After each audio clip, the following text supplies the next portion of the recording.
50 साल की ब्यूटिशियन अनीता चौधरी की लाश के 6 टुकड़े करने वाला ये है गुलामुद्दीन, जिसे पुलिस ने गिरफ्तार तो कर लिया है, मगर इस केस की कड़ियां अभी भी सुलझी नहीं है। जोधपुर में ब्यूटी पार्लर चलाने वाली महिला अनीता चौधरी की हत्या के बाद रिश्तेदार की अलग अलग मांगों को लेकर वो धरने पर बैठे हैं। जोधपुर के वो कुड़ी हाउसिंग बोर्ड में रिश्तेदार जो है धरने पर बैठे हुए हैं। फिलहाल इस मामले में प्रशासन के साथ रिश्तेदारों की सहमति नहीं बन पा रही है। ऐसे में पुलिस की तरफ से धरना स्थल पर पोस्टमार्टम करवाने को लेकर फिर से नोटिस दिया गया है।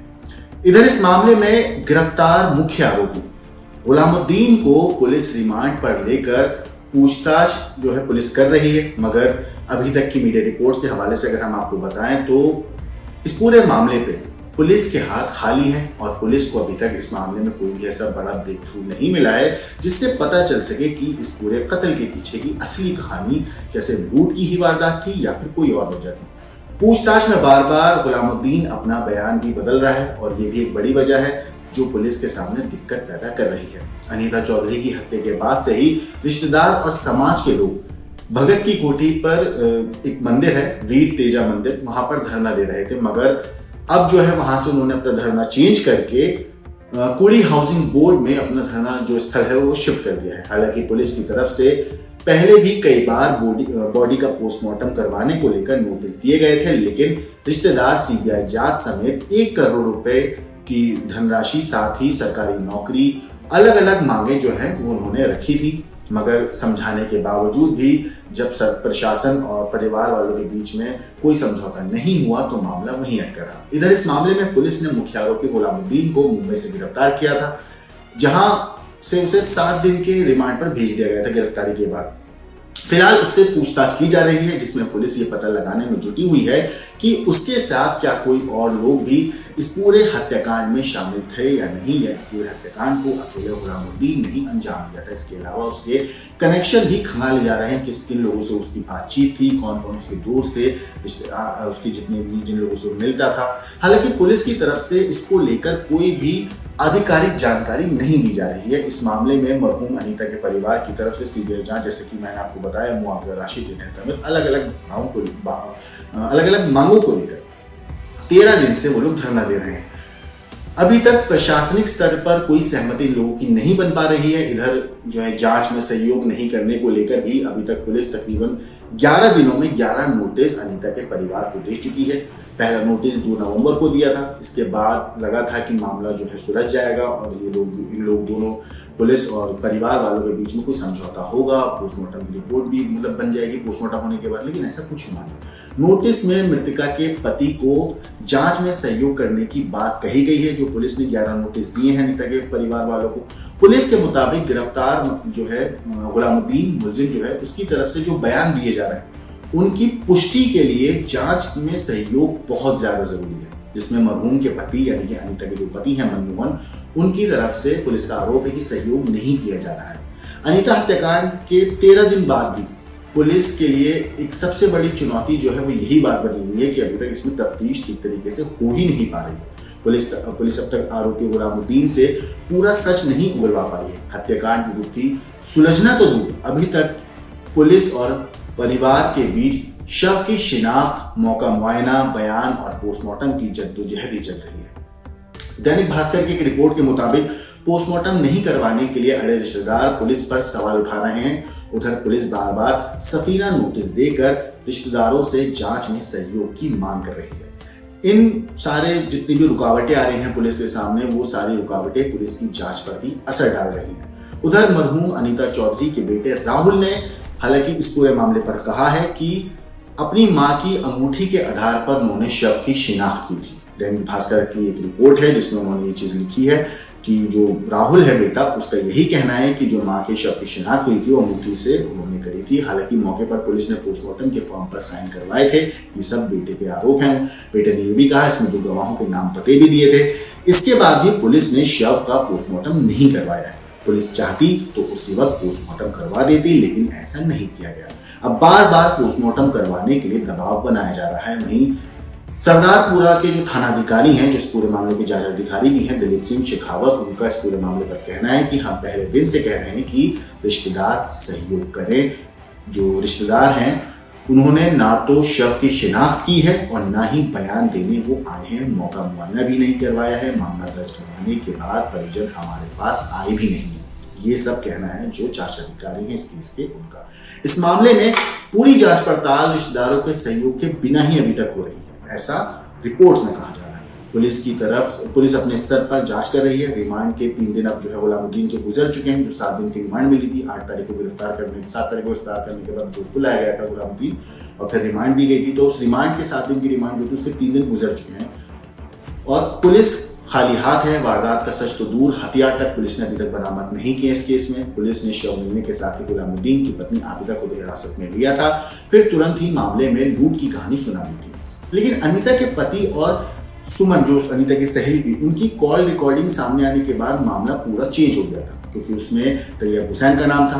फिर पुलिस गुलामुद्दीन को पकड़ने में जुट गई और उसे मुंबई से पकड़कर जोधपुर ले आई।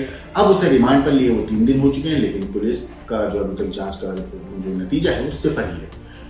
पुलिस अब तक वारदात की जो कड़ियां हैं उन्हें जोड़ ही नहीं पाई है, जबकि 4 ACP जांच में इसमें जुटे हैं। मगर जो सवाल है वो अभी तक नहीं पता है। सबसे बड़ा सवाल तो यही है जिसके जवाब पुलिस को ढूंढने हैं कि जिस हथियार से अनीता की लाश के 6 टुकड़े किए, पुलिस उसका अभी तक क्यों नहीं पता लगा पाई है। वो आखिर है कहाँ? टुकड़े किस चीज हथियार से किए गए अभी तक यही नहीं पता चला है। पहले लूट मान रही थी पुलिस इस पूरे केस को। अब संदेह है कि गुलामुद्दीन जो है हत्या कबूल तो कर ली है, लेकिन कहीं मकसद कुछ और तो नहीं था। अन्य आरोपी हैं इसमें या नहीं, कोई और भी इसमें मदद की है किसी ने गुलामुद्दीन की या नहीं की है, ये भी नहीं पता। अगर लूट की थ्योरी माने तो हत्या के बाद अनीता ने उतने गहने पहने ही नहीं थे। उसके गले में मुश्किल से चेन थी, 1 आध सोने की चूड़ियाँ थी, उससे ज़्यादा कुछ था ही नहीं। इतनी बड़ी वारदात सिर्फ चेन के लिए तो कोई करेगा नहीं। मुंबई जाकर 31 अक्टूबर को गुलामुद्दीन वापस जोधपुर आया, लेकिन उसे सरगर्मी से तलाश रही पुलिस को भनक तक नहीं लगी, ये भी पता चला है। मगर सोचिए, पुलिस अभी तक खाली हाथ ही है इस पूरे केस में। जहां शव गाड़ा गया था, अनीता का मोबाइल भी वहीं था, लेकिन पुलिस को लाश तो मिल गई थी, उस वक्त मोबाइल नहीं मिला था। लेकिन पुलिस को उस वक्त तो नहीं मिला, लेकिन पूछताछ के बाद पता चला, तब जाके मोबाइल की वहां से उस गड्ढे से मोबाइल को निकाला गया। मुआवजे और बाकी मांगों को लेकर भी परिवार 13 दिन से धरना करके बैठा हुआ है। इस मामले में मृतका अनीता के परिवार की तरफ से CBI जांच, मुआवजा राशि देने समेत अलग अलग मांगे हैं जो उन्होंने प्रशासन के सामने रखी हैं और इन्हीं मांगों को लेकर परिवार 13 दिन से धरना दे रहा है। अभी तक प्रशासनिक स्तर पर कोई सहमति ही नहीं बन पाई है, न तो अनीता के परिवार के बीच में और न ही प्रशासन के बीच में। इतना ही नहीं, इस पूरे मामले को लेकर पुलिस ने पहले नोटिस 2 नवंबर को दिया था। इसके बाद से हर रोज एक नोटिस अनीता के परिवार को दिया जा रहा है।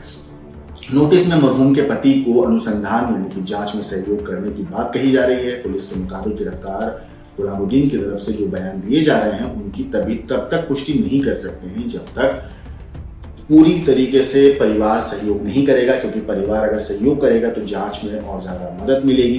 जब तक जांच सही तरीके से नहीं हो सकती तो गुलामुद्दीन कुछ भी बयान दे दे, उसको क्रॉस एग्जामिन कैसे करेंगे। 11 नोटिस जैसा कि मैंने आपको बताया इस पूरे मामले में अभी तक अनीता के परिवार वालों को दिए जा चुके हैं, मगर परिवार का सिंपल कहना है कि जब तक मांगे पूरी नहीं होंगी तब तक हम इस पूरी चीज़ पर कोई भी सहमति नहीं देंगे। मगर आपको अगर मैं गुलामुद्दीन के बारे में बताऊं तो इस पूरे मामले में 8 नवंबर को गुलामुद्दीन को जोधपुर लाया गया था मुंबई से। इतना ही नहीं, 27 तारीख को इस पूरे मामले में यानी 27 अक्टूबर को पुलिस में कंप्लेंट दर्ज कराई थी अनीता के पति ने, मनमोहन ने। 23 अक्टूबर को इस पूरे हत्याकांड से, जब 26 अक्टूबर को जब हत्याकांड हुआ उससे 3 दिन पहले गुलामुद्दीन ने गंगाना जो उसका घर है जहाँ पूरा कत्ल हुआ कहा जा रहा है, वहां पर 3 दिन पहले इस हत्याकांड से गुलामुद्दीन ने तकरीबन JCB से 10 से 12 फीट का गड्ढा खुदवाया था।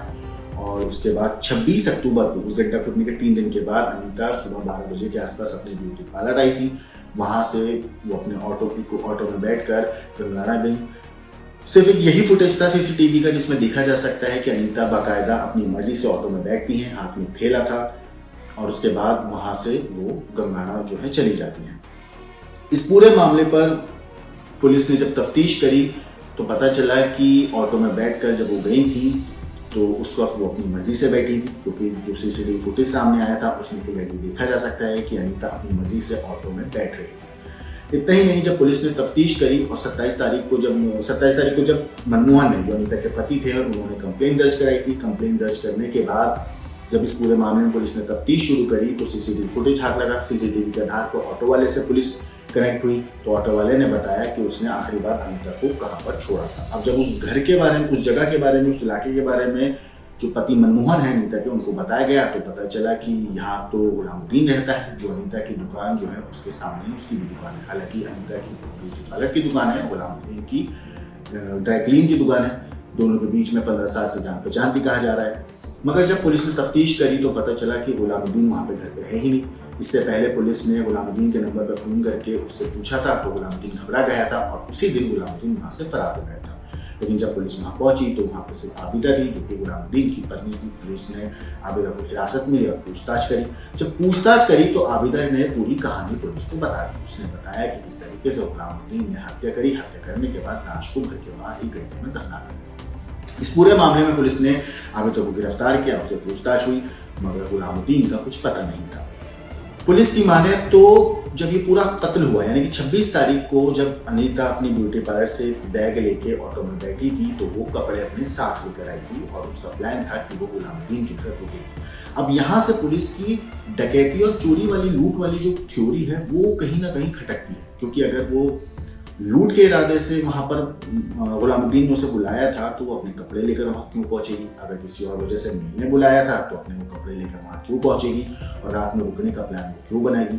कई सवाल हैं जिनको तलाशना अभी बाकी है, लेकिन अभी तक पुलिस के हाथ खाली हैं। पुलिस को ये नहीं पता है कि उस रात आखिर हुआ क्या था। पुलिस सिर्फ तफ्तीश कर रही है, लेकिन तफ्तीश भी अधूरी है, क्योंकि जो सवाल है उनके जवाब पुलिस को अभी तक मिल ही नहीं पाए हैं। मसलन सबसे बड़ा सवाल तो यही है कि हत्या करने में इस्तेमाल जो हथियार था वो आखिर क्यों, कहाँ है? अनीता की हत्या क्यों की गई? क्या अनीता की हत्या में कोई और लोग भी शामिल थे? दूसरा, जब ये फरार हुआ गुलामुद्दीन, इसने अपना नाम बदल कर गफ्फार रख लिया था और उसी आईडी से ही अलग अलग लॉज में रुक रहा था। ये पहले अहमदाबाद गया, अहमदाबाद से होते हुए ये मुंबई पहुंचा, मुंबई के अलग अलग इलाकों में रहता रहा, होटल के अंदर हर जगह अपनी फेक आईडी दे रहा था। मगर इसका मोबाइल फ़ोन की जो लोकेशन थी उससे किसी तरीके से पुलिस को इसके बारे में जानकारी हुई और पुलिस ने इसको मुंबई से गिरफ्तार करके जोधपुर लेकर आई। इस पूरे मामले में सबसे बड़ा चीज़ एक यही है कि परिवार वालों का कहना है कि जब तक उनकी मांगें पूरी नहीं होंगी तो वो पोस्टमार्टम के लिए और बाकी जांच में कोई भी मदद नहीं करेंगे, कोई सहयोग नहीं करेंगे। और जब तक सहयोग नहीं करेंगे तो जाहिर सी बात है केस सुलझ नहीं सकता है।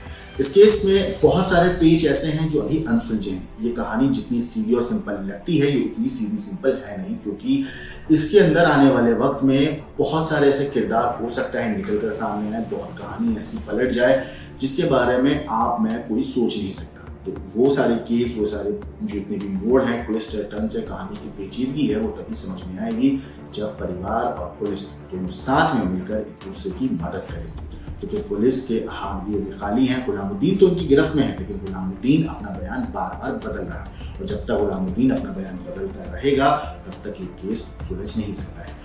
इस केस के ऊपर जो भी अपडेट आएगी वो तो हम आपको जरूर बताएंगे ही। बाकी इस कहानी के ऊपर और स्टोरी के ऊपर, गुलामुद्दीन के ऊपर, अनीता के ऊपर और परिवार की जो डिमांड है, सरकारी नौकरी, सीबीआई जांच, 1 करोड़ रुपए का मुआवजा, इन सारी चीजों के ऊपर आपकी जो भी राय है हमें कमेंट करके जरूर बताइएगा।